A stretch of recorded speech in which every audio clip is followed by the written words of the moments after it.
రైతు సోదరులకు good evening. నిన్న ఏదైతే నా మీద నిన్న కానివ్వండి ఇంతకుముందు వచ్చిన ఆరోపణలు నా మీద వచ్చినాయి కాబట్టి దానికి స్పందిస్తూ వీళ్ళ మీ ద్వారా ప్రజలకు తెలియాలనే ఆలోచనతోనే వీళ్ళ మీకు చెప్పడం జరుగుతుంది.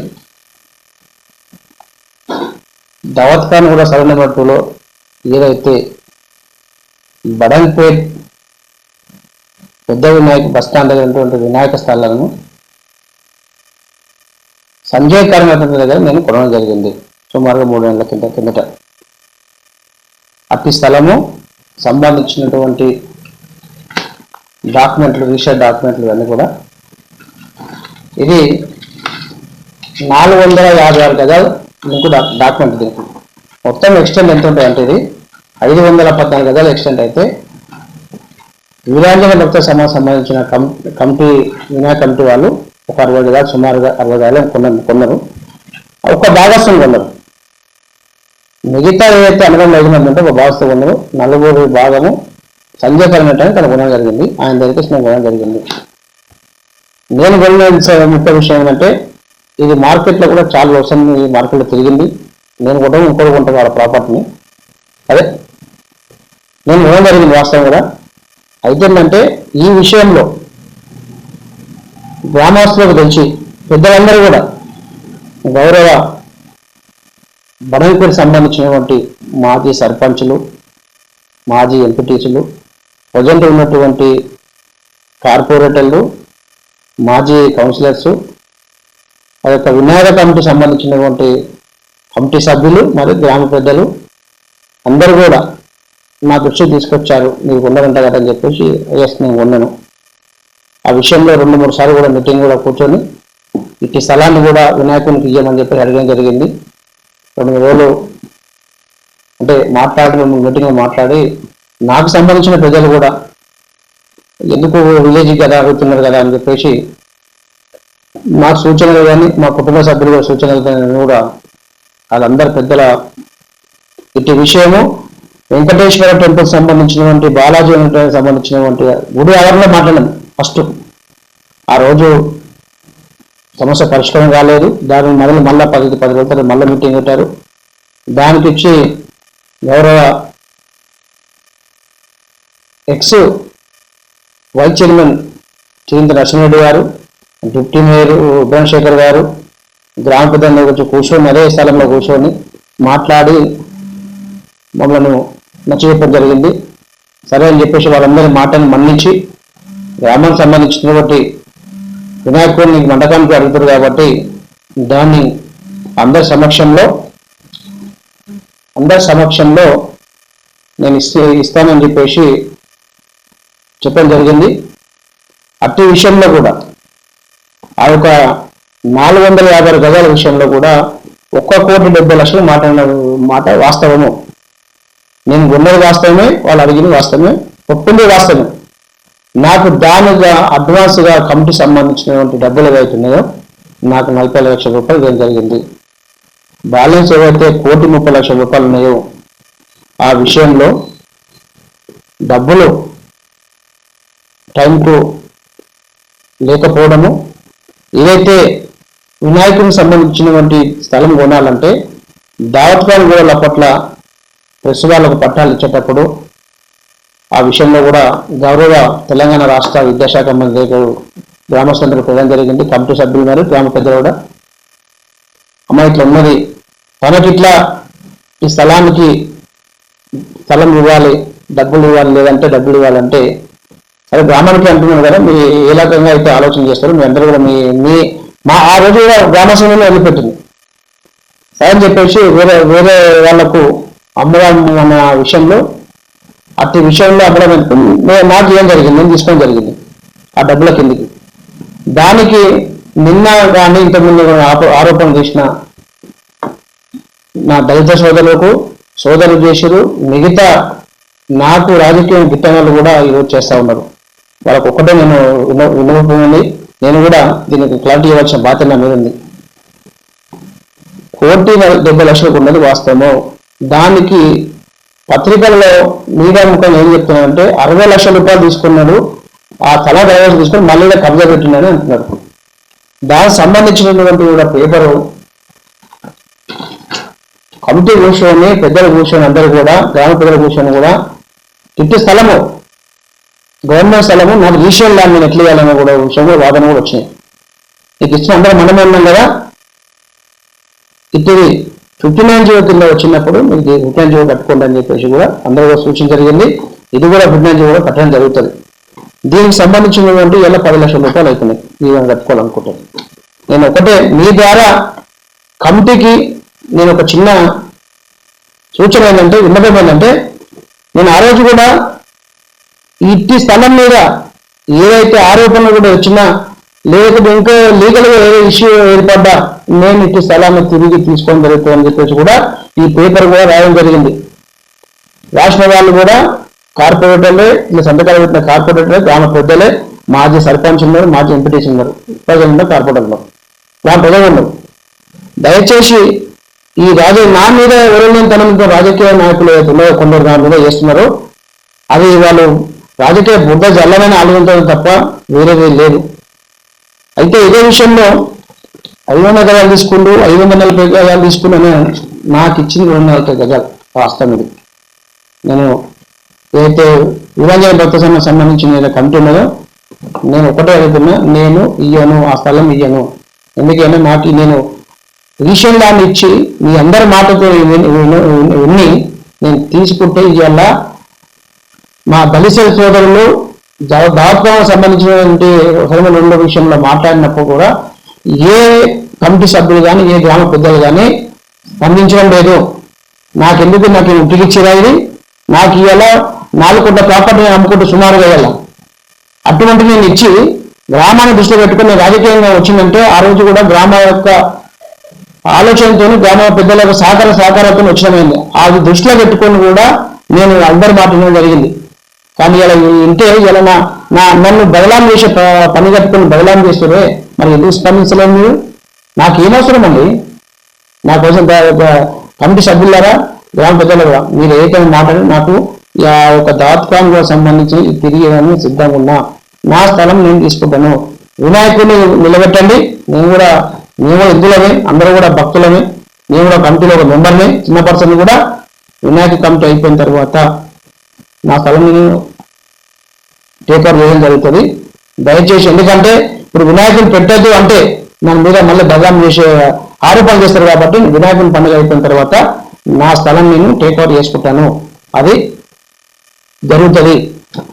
కానీ ఏదైతే నా మీద ఆరోపణలు చేస్తున్నారో నా బాధాకరం ఒకటి నాకు ఏంటంటే, ఈ స్థలం ఇచ్చినాక కూడా కొందరు పెద్ద మనుషులు నీతి నిజాయితీ చెప్తుండే, నీతివంతులు చెప్తుండే ఇలా అంటే ప్రజల గురించి అవగాహన ఉన్న ప్రజలు ఎటువంటి గవర్నమెంట్ కూడా దాన్ని ఆలోచన చేయకుండా ఫేస్బుక్ వాళ్ళు అప్లోడ్ చేసి దాన్ని నా మీద రాజకీయ దురుద్దేశంతోనే రాజకీయంగా నన్ను దెబ్బ కొట్టాలన్న ప్రయత్నం తప్ప మీరు ఏమైనా చేయండి, రాజకీయంగా వెళ్ళిపో సిద్ధంగా ఉన్నా.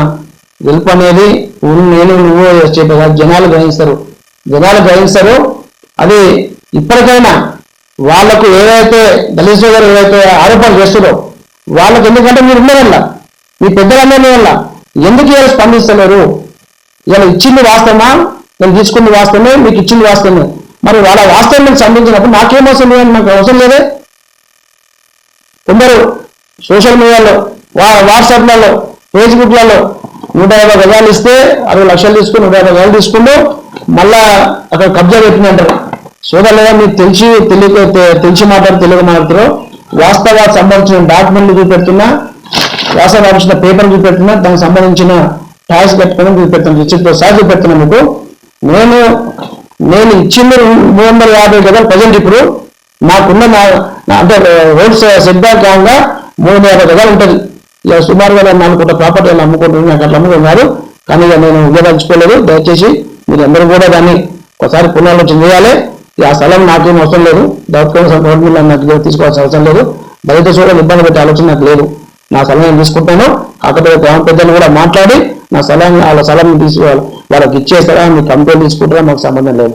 నా స్థలం నేను వినాయక పండుగ తర్వాత నేను 100% దాన్ని నేను తీసేసుకుంటాను. ఈ విషయంలో ఏదైతే నా మీద 500 గజాల్లో కబ్జా పెట్టి అంటూ అందరికి ఒకటే, ఈ యొక్క దౌత్యాంగుల విషయం వస్తా కల్లా 2009లో అప్పట్లో ఉన్న హోమ్ మినిస్టర్ గారు సవితమ్మ గారు ఉన్నప్పుడు అప్పటికే ఇక్కడ ఉన్న దౌత్యం సంబంధించిన స్థలం అయితే సుమారు 40 ఎకరాలు ఉందో అంటారు. ఆ స్థలం కూడా అప్పటికే గవర్నమెంట్ వాళ్ళు వేరే సమస్యలు కేటాయించడం జరిగింది. అది నాకు తెలిసిన విషయం చెప్తున్నా, అది నిజమా అవుతామని అదే అయితే అప్పట్లోనే మేడం గారు వస్తాకన్నా అప్పటికే మైనార్టీ పాలిటెక్నిక్ కాలేజీకి 10 ఎకరాలు కేటాయించడం జరిగింది. అటు విషయంలో 2009లో మా దగ్గరికి మేడం గారు ఏదైతే ఎమ్మెల్యేల డీలిమిటేషన్ అయిందో ఆ డీలిమిటేషన్ ఇక్కడ వచ్చిన 2009లో వచ్చింది. మేడం గారు ప్రజల సహకారంతో అందరి సహకారంతో గెలిచింది. ఒక సమస్యను తీసుకుపోయి మేము మాకు సంబంధించిన తెలుసు కూడా మా దృష్టి తీసుకొచ్చారు. కాలేజీ కడతా ఉంటే ఆ విషయాలు కూడా వారు తీసుకొని పోయి నియంత్రణ కూర్చోబెట్టి మాట్లాడి మేము సహకారంతోనే ఇవాళ పట్టా ఇవ్వడం జరిగింది. ఆ విషయంలో 9 భాగాలు అంటున్నాను, నేను ఇచ్చింది 10 భాగాలకు. ఎందుకంటే 10 భాగాలకు అనేది మరి కుమ్మరి మంగళ వాళ్ళు కూడా ఒక భాగం నాకు చెప్పిన పెద్దల సమక్షంలో కూడా అది కూడా వాళ్ళకు కూడా న్యాయం చేయడం జరిగింది.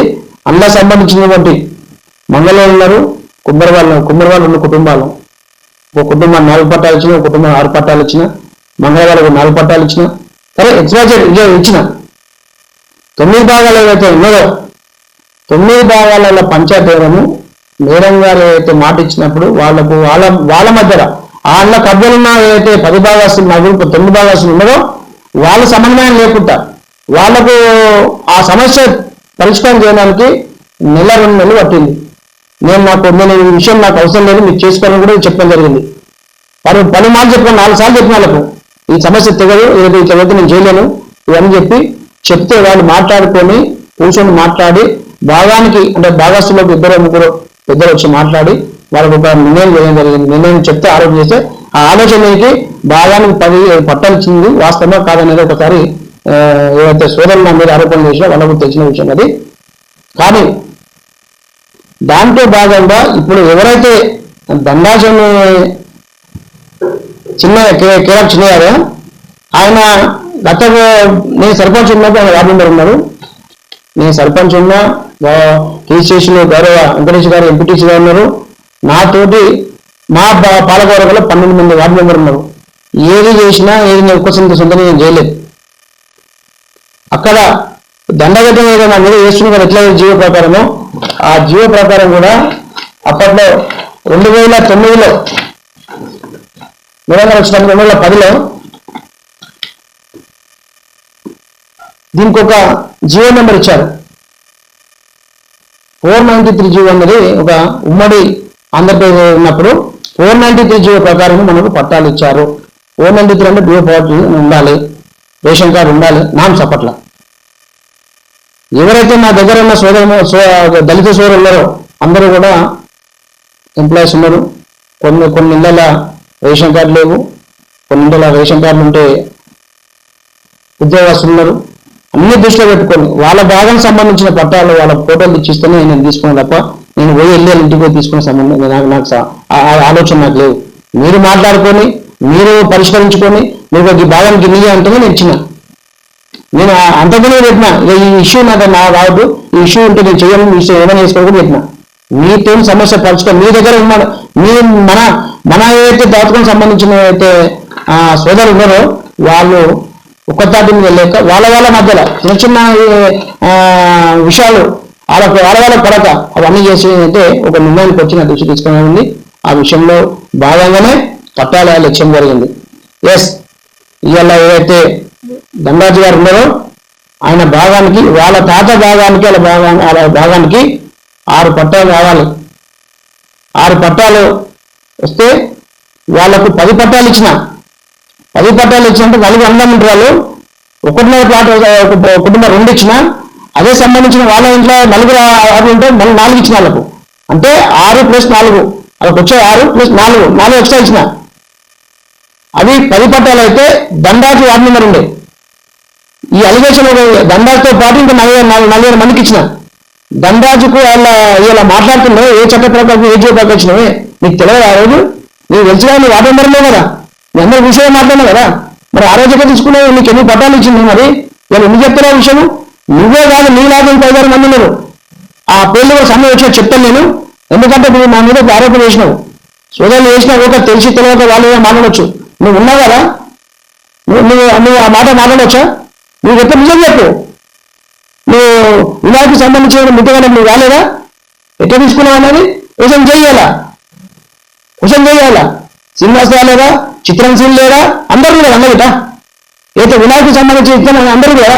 మరి నేను 2 ఏళ్ళు బట్టి సంవత్సరం 2 ఏళ్ళు అవుతుంది, ఆపదింటి వద్దాను వెళ్తా ఉండలేదు కదా. నేనైతే ఆక్రమించుకున్నా ఏదో అన్నారు కదా, ఆపదింటి తప్పలేదు కదా. ఏది మన మొత్తం 40 ఎకరాలు కబ్జా చేసిన ఓన్ చేసేటప్పుడు 40 ఎకరాలు రాష్ట్ర మినిస్టర్ చేసినా, లేకపోతే లోకల్ లీడర్ చేసినా, లేకపోతే నేను చేసినాను. నాకు ఎప్పుడు ఏ అవసరం ఉన్నా మీకు సాయం చేసినాం తప్ప మీకు మీ భూములు గుంజుకోవాలని లేకపోతే మీకు అన్యాయం మీద మాకు ఆలోచన లేదు. ఎస్, మేడం గారి మీద మీరు విలేకుండా వచ్చింది, 3 ఏళ్ల కింద వచ్చింది, మరి ఎందుకు స్పందిస్తలేదండి? పోయి ఎందుకు మాట్లాడతలేదు? గతంలో 1000 సంవత్సరం అవసరం పోవాలి, మాట్లాడుకోవాలి. మా సమస్య ఏదన్నా కానీ పోయి మాట్లాడి తప్పలేదు. నేను కూడా చెప్పలేము, మినిస్టర్ గారు చెప్పి అమ్మా వాళ్ళ సమస్య పరిష్కారం లేదని కూడా రిపోర్ట్ చేయడం జరిగింది. మరి మీరు వెళ్ళినప్పుడు 4000 గజాలు ఇస్తాను, 40 గజాలు చెప్పుకోండి, తప్పలేదు, ఇంకా అనుకోండి, అడగండి. అలాంటి రాకుండా ఎంత నోటి కోసం మాట్లాడము, ఎవరు లీడర్ కోసం అలా మాట్లాడము, అలా మీద ఆరోపణలు చేయడము ఎంతవరకు కరెక్ట్? ఇవన్నీ కూడా ఇప్పటికైనా కొద్దిగా ఆలోచన చేసి పరిష్కార దశ ఆలోచన చేస్తే బాగుంటుందని కూడా మీకు సూచిస్తున్నా. సోదరు కొందరు ఎంత నోటి కోసం మాట్లాడుతున్నారు. ఈ విషయం వచ్చాకల్లా ఇవాళ చిత్రసీన్ ఉన్నారు, చిత్రసీన్ గారు ఇవాళ ఏదైతే తెలుగులకు అయితే ఒక వాండల కింద తెలుగు రిపోర్టర్ గారు భార్గవ్ గారు అక్కడికి వచ్చి నాకు ఫోన్ చేయడం జరిగింది. భార్గవ్ గారు, మీరు కూడా మీ పత్రిక సోదరులను నేను గౌరవిస్తా, గౌరవం మాంగిట. ఎందుకంటే మీరు మీ పేరు చెప్పండి, మీరు ఛానల్ పేరు చెప్పుకోవడానికి కూడా నేను నాకు అవకాశం లేదు. నాకు 3 సార్లు మీరు ఎవరన్నా అడుగుతావు. భార్గవ్ బాధ్యతలు బాధితులు ఎవరో ఏ పేరు నాకు తెలియకుండా నేను ఒకసారి వార్డు మెంబర్ అయినా, ఒకసారి సర్పంచ్ అయినా, ఒకసారి కార్పొరేట్ ఒకేనే నేను రాలే కదా, జనాలు నిన్ను గుర్తిస్తారా, నన్ను ఇంకా నేను పదవి గుర్తిస్తారా? నేను తెలుగు వెళ్ళకుండా రిపోర్ట్ నాకు తప్పేస్తుందన్నా నువ్వు అడగచ్చు కదా. ఇలా సోదా ఆ విషయంలో నేను చెప్తా అయిపోతున్నారా? నేను చెప్పినా సోరా మీరు ఎవరో మీరు ఫోన్ పెట్టాను, ఎందుకంటే నేను బయట ఉన్నాను, మీరు పొద్దునండి మీకు ఏం జరిగినా ఇస్తాను సిద్ధంగా ఉందని చెప్పిన జరిగింది. మరి తన కూడా 5 గంటల ఫోన్ చేసి నేను హాస్పిటల్ ఉంటే ఫోన్ లిఫ్ట్ చేయలేదు. తెల్లారాలని చెప్పి సరే నా మీద ఇచ్చిన ఆరోపణలు చేసిన మాత్రం నాకు నష్టం జరగడం లేదు, మనం చేసింది లేదల్లా అధికారులు అండి. నేను బాగా సంతకం పెట్టేది, పట్టాలు ఇచ్చేది. లేవట్ అప్పుడు ఎక్కడ కూడా ఉందా, లేవట్ అప్పుడు ఏంది, దానికి ఒక జీవో ఉన్నది, దానికి ఒక ఫైల్ నెంబర్ ఉంటుంది, ఇవన్నీ ఉంటాయి. నేను తెచ్చి చూపెట్టింది కదా, నేను కావాలంటేనే ఇలా 300 పట్టాలు చేసింది వాస్తవం. కానీ ఆ 300 పట్టాలలో కూడా 285 పట్టాలు 280 పచ్చిలకు 60 గజాలు ఉంటాయి. ఆ తర్వాత కూడా ఒక్కొక్క ప్లాట్ల కాసులు ఉన్నాయి, అవి ఉంటాయి కూడా 2, 3 అందరూ కూడా. అంటే ఆ రోజుల్లో ఏదైతే కాంగ్రెస్ ప్రభుత్వం ఉన్నప్పుడు చేసినటువంటి అప్పట్లో పట్టాలు ఇచ్చినప్పుడు మీకు ఇచ్చిన మాట నేను చెప్పినా ఏదో చెప్పినా మీకు ఏదైతే కమిట్మెంట్ ఇస్తున్నా ఆ పట్టాలు మీకు ఇచ్చిన తర్వాత మిగతా పట్టాలు కూడా గ్రామంలో ఉన్న బడుగు బలిన వాళ్ళకు, అగ్రకుల బీదలకు, పత్రికా సోదరులకు కూడా ఇచ్చిన అంటే అందరికి ఎట్లా అవకాశం ఉంటే అట్లా 40 గజాలు ఇచ్చిన, 30 గజాలు ఇచ్చిన, 60 గజాలు 60 గజాలు ఇచ్చిన. అన్ని ఇలా అవన్నీ తెలుసుకోకుండా మాకు 153 పట్టాలు వచ్చినాయి, మిగతా అమ్ముకున్నాం అవి ఇవ్వచ్చండి. నేను నాకు సంబంధించిన ఏదైతే మా కాకలు అంటున్నారు లేకుండా అంటున్నారు వాళ్ళు కూడా బీదలే కదా, మీకు ఇచ్చిన మీరు అన్నదే ఇవ్వలే కదా. నేను మీకు సుమారుగా మీకు ఇచ్చిన పట్టాలు ఇచ్చేవాళ్ళు ఇచ్చిన అందుకన్నా మీకు ఇంకా 30 పట్టాలు ఎక్కించిన కదా. ఇవన్నీ ఎక్కడ తెలిసే బయటకు వస్తే ఏందని కూడా కానీ వచ్చే చెప్తే ఇంకెవరన్నారు. కానీ ధనరాజ్ గారు ఏదైతే నా మీద ఈ రకంగా ఎట్లా ఇచ్చిందంటే అందుకే సమాధానం చెప్తున్నా. గౌరవ ఏదైతే సోదరుడు రమేష్ కూడా ఒక మాట మాట్లాడుతున్నాడు.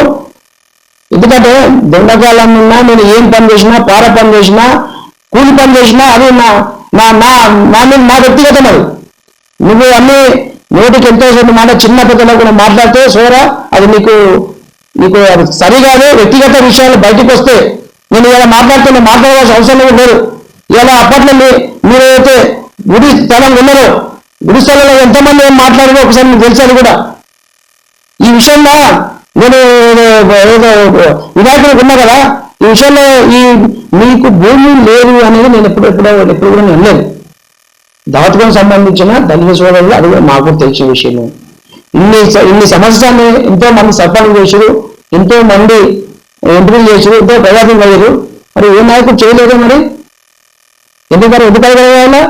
మరి మీరు ముందు కట్టేది ఇప్పుడు కమిటీలు కాదు, ఏది మన గండాలం బిల్డింగ్ కట్టారు, మున్సిపాలిటీకి సంబంధించిన గోదాం కట్టారు, ఇప్పుడు గ్రౌండ్ కట్టారు, స్కూల్ కట్టారు. ఎందుకు ఆపలేదు మీరు? నేను కట్టకుండా ఆపచ్చు కదా, మీరు ఎట్లా తీసుకున్నాను ఆపచ్చు కదా, నేనేమి మాట్లాడలేదే, నువ్వు అప్పుడు నేను అది చెప్పాను కదా. ఇప్పుడుగా నేను మాట ప్రకారం అదే అంటున్నా, నా స్థలం నేను తీసుకుంటా, నా స్థలం నాకు ఏం అవసరం ఇది, ఈ గవర్నమెంట్ తీసుకొని మీ అందరితో మాట్లాడాలి నాకు అవసరం ఏమన్నా. కానీ ఒక్కసారి ఆరోపణలు చేసేటప్పుడు ఇవన్నీ కూడా తెలుసు. ఇప్పుడు పెద్దలు కొందరు పేర్లేందుకు మహిళా సోదరులు మాట్లాడుతున్నారు ఒకరిద్దరు. ఆయన సర్పంచ్ ఉన్నాక మాకు డ్యూటీ అయిపోయాను, నేను డ్యూటీ ఇప్పించి 25 మంది నేను సర్పంచ్ తెప్పించిన. అది ఎవరైతే నువ్వు అందాలన్న సోదరు అనే అన్నప్పుడు వాళ్ళ యారాల్లో పెట్టించిన, వాళ్ళ ఇంట్లో ఒక ఇంట్లో తెప్పిస్తాను, మీ భర్తలు కూడా ఇంట్లో అయినా కానీ మీలాంటి వాళ్ళని ఇంకా చాలా మంది పెట్టించింది. అందరూ కూర్చొని ఏదైతే బాడీ ఉంటుందో సర్పంచ్ ఏదైతే పాలకవర్గం ఉంటుందో అందరూ కూర్చొని మాట్లాడి అందరూ కూడా చెక్ చేసి సాధ్యమైనంత వరకు పనులు పెట్టించిన. నా ఇంట్లో పెట్టించినట్టు వేరే నా చుట్టాలను పెట్టించుకున్నట్టు వీళ్ళు ఎందుకైతే అట్లా ఏం మాట్లాడంటే మీరు ఎంత నూరు పర్సెంట్ మాట్లాడతారా? ఇవన్నీ కూడా మన డబ్బు ఒక్కసారి మీరు ఆలోచన చేయాలమ్మా. ఎందుకంటే మీ సొమ్ము నేను గుంజుకోలేదు. ఉండొచ్చు, ఒక పని చేసేటప్పుడు 4 కమిటీలు ఉంటాయి, అధికారులు ఉంటారు, ప్రజాప్రతినిధులు ఉంటారు, ఊడటువంటి బీద ప్రజలు ఉంటారు, అన్ని కులాలకు సంబంధించిన బీదలు ఉంటారు. మీకు ఇచ్చినానికి ఏమో తక్కువ వేసి అడగండి. నేను కూడా దానికి సమాధానం చెప్పానుకున్నా. మీకు ఇచ్చిన అదనంగా ఇచ్చిన మనం మాట్లాడుకున్న కాడికి ఏదైతే 170 ప్లాట్లు 10,000 గారు మాట్లాడినామో దానికి వాళ్ళకైతే ఏదైతే తక్కువ ప్లాట్లు వచ్చినాయో నా దృష్టికి తెచ్చిరో 100% చేసుకుని వెళ్ళింది వాళ్ళకు. ఏదో 13 ఏళ్ళ కింద పోయింది, ఇప్పుడు దాని ద్వారా ఏమన్నా లాభం జరుగుతుందంటే చెప్పి నేను కూడా నేను సహకరిస్తా. ఇప్పుడు పని చేస్తే విడిచిపెట్టుకొని పోయి మాట్లాడుకోక 1 నిమిషాలు పోయి మేము పట్టించుకోలేదని పోయి మాట్లాడండి. మేము వీళ్ళు కదా, మీ దానికి వచ్చింది కదా, మరి ఎందుకు ఇవాళ 3 రోజులు అవుతుంది, ఎందుకు వచ్చలేదు? మరి మాట్లాడుకోవాలి, తప్పులేదు కదా. నువ్వు అనుకో, నువ్వు అలవేగాలు ఇచ్చాను కదా, అలవకుండా బుద్ధ మరి తప్పులేదు.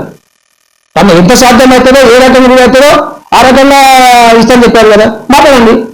ఇప్పుడు ఆ దాఖల విషయంలో కేసేసిన విషయం లేదా మీకు తెలిసే కదా. మీరు పట్టాలు ఇస్తారు కూడా తులసిదాస్ అప్పుడు పట్టాలు ఇస్తుంటే కేసు వేసింది ఆయన. కేసు వేసి ఆపితే ఈ పట్టాలు కూడా కోర్టులో చూపి సంబంధిత అధికారులు ఎంఆర్ఓలు ఈ పట్టాలు తీసుకుంటే మేము గ్రామానికి వాళ్ళు ఉన్నటువంటి లబ్ధిదారులకు కూడా మేము ఇచ్చినామని చెప్పడం జరిగింది. లేదా ఆ రోజు పట్టాలు ఇవ్వాలి, ఆ రోజు పట్టాలు మనకు రావు. ఎందుకంటే అప్పటికే పట్టాలు ఇష్యూ చేసినలా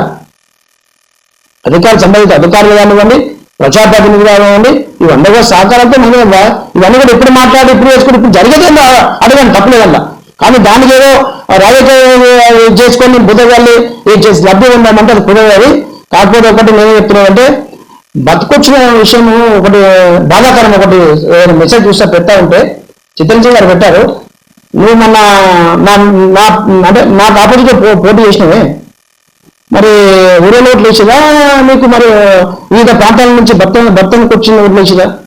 ఒకసారి నేను ఏమంటున్నానంటే బరంపేటకు అయితే ఉన్నదో వివిధ కాళ్ళు అందరూ ఒక్కసారి ఆలోచన చేయాలి. స్పెషల్గా నా యొక్క డివిజన్ సంబంధించినటువంటి సోదరులు ఆలోచన చేయాలి. ఎందుకంటే నేను నా అయ్య పుట్టింది ఇక్కడనే, నేను పుట్టింది ఇక్కడనే, నా పిల్లలు ఉండే. మరి ఊరి వాళ్ళ ఏమైనా సొంతంగా ఏమైనా నిర్మించుకురా లేకపోతే ఇంకేమైనా ఆలోచన నాకు తెలియదు. దయచేసి ఒక విషయం గ్రహించాలి సోదరులారా. ఒకటి ఏంటంటే ప్రజాక్షేత్రంలో ఎవరైనా భారతీయులు ఎవరైనా ఎక్కడైనా బతికే స్వేచ్ఛ మనకున్నది. ఎక్కడ పోయి ఎక్కడ మన జీవనం అంటే బతికే స్వేచ్ఛ ఉన్నది. ఇక్కడి నుంచి మనం విదేశాలు పోతున్నాం, విదేశాలు మన దగ్గరికి వస్తున్నారు. అంటే ఈ రోజులలో అట్లా జీవన శైలి ఉంది కాబట్టి అది ఉండొచ్చు. ఎప్పుడో అడిగిన దానికి మీరు బతుకొచ్చిందంటే ఇక్కడైనా ఒక్క మాట అనేటప్పుడు ఒక ఏళ్ళు చూపెడితే మనం 4 ఏళ్ళు చూపెట్టాయి. దయచేసి ఈ మాటని మెసేజ్ పెట్టావు, ఆ మెసేజ్ నువ్వు అందరికీ ఏదైతే వివిధ ప్రాంతాల నుంచి వివిధ జిల్లాల నుంచి రాష్ట్రం నుంచి వచ్చినటువంటి ఆ సోదరులు ఉన్నారో నన్ను ఒక్కడంటే కాదు అందరికీ అన్నట్టు వేయాలి. అది గుర్తుపెట్టుకోండి. గతంలో కూడా ఈ మాట అనేది దాని మూల్యం చెల్లించుకున్న నాయకులు చాలా మంది ఉన్నారు. ఇక రేపు కూడా నువ్వు కూడా చెల్లించుకో, మళ్ళీ చెల్లించుకుంటావు. నాకు తెలిసి రాజకీయం చేయడం ఎంతమంది ఎదుర్కొందాం, కానీ వ్యక్తిగత విషయాల మీద ఇంకొకసారి ఆరోపణలు చేయొద్దు, చేస్తే మంచి పద్ధతి కాదని చెప్పేసి మీ దారి తెలియజేసుకున్నాను. ఇంకా ఏదైనా మాటలో ఇప్పుడు 9 మంది కార్పొరేట్ మంది వివిధ పార్టీలో అయితే ఇల్లు అయినా అనుబంధాలకు సంబంధించినటువంటి ఇల్లు అయితే ఉన్నారో బాధితున్నారు, వాళ్ళు ఎక్కువ మేము పార్టీ ఓపెన్ చేయలేదు. 4 వచ్చి అందరం వచ్చి 9 మంది కార్పొరేటర్లు బీజేపీ వాళ్ళు, కాంగ్రెస్ వాళ్ళు, టీఆర్ఎస్ అందరూ కూర్చొని మాట్లాడి సాధ్యమైనంత వరకు రిపోర్టర్లకు ఇచ్చినాము. దాంతో పాటుగా బాధితులు ఏదైతే రోడ్డు వైపులో అయితే ఇల్లు కోల్పోయిన బాధితులు కూడా ఇదేం జరుగుతుంది. ఇంకా ఏమి కూడా చేయాలి, బాధ్యత తప్పదు. ఎందుకంటే వాళ్ళకి ఏ రకంగా ఇల్లు వేయడంలో కూడా ఏ రకంగా మనము లబ్ధి చేయాలి. నేను ఇప్పుడు అంటున్నా, మీకేదో నష్టం జరుగుతుందో ఏదైతే సర్వే నెంబర్ 2 సంబంధించిన జాతకాలకు సంబంధించిన లబ్ధిదారులకు అయితే నా సోదరులకు మీకు ఏదైతే నష్టం జరుగుతుందో 100% మేము చెప్తాము. మా దగ్గర మీరు రాకుండా మేము కూడా మళ్ళీ ఎన్నిసార్లు ఒకసారి మేము ఏదో అడగండి మేడం కూడా మా పంచాయతీ ఏదో ఉంటే దయచేసి అందరూ వచ్చి అమ్మా వాళ్ళ కూడా నష్టం జరుగుతుంది వాస్తవం, అది ఉంటే దాన్ని చేసి సాల్వ్ చేసి తెలియజేయాలని చెప్పినాను. ఆ రోజు ఏంటంటే ఇలా పట్టాలు వస్తుండే చూపినా చేయకుండా అయిపోతుంది.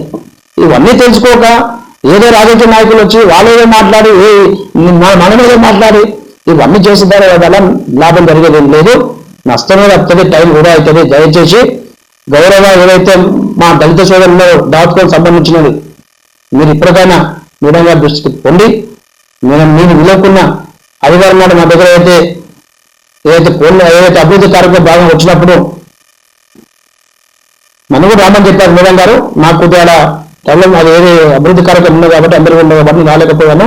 కాకపోతే ఏంటంటే ఈ విషయాన్ని కూడా గవర్నమెంట్ ఉంది, ఇంకా 2 రోజులు అయితే ఎలక్షన్ కోడ్ వస్తే పని జరగకు ఆలస్యం అవుతుంది. కాబట్టి మీరందరూ కూడా మాట్లాడుకొని కూర్చొని మీరు ఏ రకంగా అనుకుంటున్నారో ఆ రకంగా పోయి మీరు మాట్లాడుకో. ప్రజలు 10 మంది వండి తప్పేముంది, అదే ఆ యొక్క ల్యాండ్ అవగా ఆ ల్యాండ్ మీద ఏదైతే పెద్దలకు కానీ వీళ్ళు పిల్లలు ఇలా తెలుసుకుని అన్ని కూడా తెలుసుకొని పోయి అడగండి, తప్పలేదండి. కానీ ఎవరి మీద ఎదుగుతే ఎవరు ఇంతవరకు ఏ ఒక్క నాయకుని కూడా మీరు ఇట్లా చేస్తున్న మాకు సహకరించాము ఏ ఒక్క నాయకుడు అడిగితే పోయి అది దాఖలు లేదే. ఎవడు వస్తాడు ఆయనకేంది ఈయనకేంది ఈయన ఆడవాళ్ళు ఎవరు ఏమికి వస్తారండి. ఈ సమస్య ఇప్పుడు మన డాక్టర్ పోతాం కడుపు మంది వస్తుందంటే దాన్ని మందులు ఇస్తాము. అది చేసి పెట్టేసి ఈడీ చేసిండు ఆడి చేసిండు ఏం పడాలి. మీ దారి వాళ్ళకు లాస్ట్ గా చెప్పేది ఏంటంటే వేరే ఏవైతే నిందలు ఇస్తారో ఇవన్నీ ఉన్నటువంటి అప్పట్లో ఉన్నటువంటి పరిస్థితులు, ఆ పరిస్థితుల్లో అనుగుణంగా పనిచేయాల్సి వచ్చిన అధికారులు కానీ ప్రజాప్రతినిధులు కానీ అందరూ కూడా ఇప్పుడున్న పరిస్థితుల్లో తెలంగాణ ఏర్పడ్డది 10 ఏళ్ళ దగ్గరకు వస్తుంది మన తేలిపది. దాని చట్టాలు అలా ఉన్నాయి, చట్టసభలు అయినాయి. అవన్నీ కూడా చూసుకొని దృష్టిలో పెట్టుకొని పనిచేసేందుకు కూడా విధంగా రెడీ ఉన్నారు. మీరు పోయి ఒకసారి ఖాళీగా ఎందుకు పోతలేరు? అందరూ ఇంతమంది వచ్చిపోతారు. దాని ద్వారా ఏమన్నా మీ యొక్క అంతా మీ ఇంటికి కూడా దాని ద్వారా ఏమైనా ఫలితం వచ్చే అవకాశం ఉందా? లేదు కదా, పాయలేదు కదా. మీరు పోయే పండు కదా, మీరు పోయి మీ మూడవైతే వచ్చింది కదా, వచ్చి మిమ్మల్ని మీ యొక్క సమయం తెలుసుకున్నప్పుడు మరి అడగాలి కదా. ఇవేమో పోకుండా ఎట్లా పోయి మాట్లాడాలి, తప్పలేదు. మీరు 10 మంది వాళ్ళు పెద్దలు వెళ్ళి దాన్ని పరిష్కరించి ఆలోచన నేను కూడా సహకరిస్తే నేను కూడా చెప్తాను. నమ్మకు మనం పనిచేసిన మన దగ్గర పెట్టుకొని ఈ నాయకుడు వచ్చి ఆ నాయకుడు దాని రాజకీయాలు అర్థం చేసుకోవాలి తప్ప ఇంక ఏది ఆలోచన జరగదు. అక్కడ జరిగే అవకాశం లేవు. ఇంకొక 4 రోజులు అయితే ఎలక్షన్ కూడా వస్తుంది. దయచేసి మీరు మీ ద్వారా మా సోదరులు తెలియజేసే ఒకటి ఏంటంటే అది ఉంటే పని ఉంటే కూర్చొని మళ్ళీ పోయి పని చేయించుకోవాలని మీకు సూచనలు ఇస్తూ ఇంకొకసారి దయచేసి వ్యక్తిగత విషయాలకు పోతే వ్యక్తిగత విషయాలకు పోతే అవి అందరూ వ్యక్తిగతం ఉంటుంది. ఏ పని చేసినా ఏం చేసినా మనం కూడా ఈడ గుట్టి ఈడ పోయినా కానీ మనం కూడా బయటకే పనిపోతున్నాం. బయట జీవనం లేకుండా మనం రెండాక పని చేసుకోవచ్చు. మనం ఇంటికి వస్తున్నాం అంటే వాళ్ళకు అనుకూలంగా ఉంటాం. కానీ దయచేసి మళ్ళీ ఒకసారి విషయాన్ని మాట్లాడద్దు, లేవనద్దు. ఆ విషయం మళ్ళీ కూడా రిపీట్ అయితే కూడా మంచి పద్ధతి కాదు, బాగుండదని చెప్పేసి మీ దారి తెలియజేస్తున్నాను. ఈ యొక్క అవకాశం ఇస్తుంది. ఎందుకంటే నేను ఒక ఇది పెట్టారు కదా సోదరా, దాని విషయంలో వస్తాక నేను కొంచెం బాధపడ్డ విషయం. ఎందుకంటే నయం అంట, ఏం నయం అండి? నయం ఏం విషయం తెలియదు మీకు? పొలాలు గుంజుకున్నా లేకపోతే ఏమన్నా చేసిందా? మరి ఆ సంభాషణ ఎట్లా వచ్చిందో నాకు తెలియదు, కానీ దయచేసి అది ఆ మాటను ఎంత తీసుకోవాలని మీకు మీ ద్వారా తెలియజేసుకుంటున్నాను. Thank you.